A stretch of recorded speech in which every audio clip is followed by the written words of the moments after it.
ফুল তো সবাই ভালোবাসে। কাউকে ফুল উপহার দেওয়ার ক্ষেত্রে কেন জানি না আমার মনে হয় যে রিয়েল ফ্লাওয়ার একদিন না একদিন তো শুকিয়েই যাবে। তাই আমার মতে ফুল এমন হওয়া উচিত যেটা সে খুব যত্ন সহকারে রাখবে এবং সেটা যেন সবসময় তার কাছেই থাকে। তো তোমরা কি কেউ বলতে পারবে যে এটা আমি কী ইউজ করেছি, এখানে কী দিয়ে আমি এই ফুলগুলো বানিয়েছি? তো যাই হোক, আমাদের এই পরিবেশে এমন অনেক কিছুই আছে যেটা দিয়ে আমরা ঘর সাজানোর জন্য অনেক কিছুই বানাতে পারি।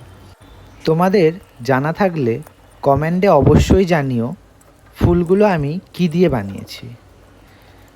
ছোটোবেলায় এই ফুলটা আমি অনেকই বানিয়েছি, অনেকই বানাতাম। এই ফুল দিয়ে আমি রাখিও বানাতাম। আজও মনে পড়ে ছোটোবেলায় এই ফুল দিয়ে রাখি বানিয়ে স্কুলে আমি অনেককেই পড়িয়েছি, অনেক টিচার্সদেরকেও পড়িয়েছি।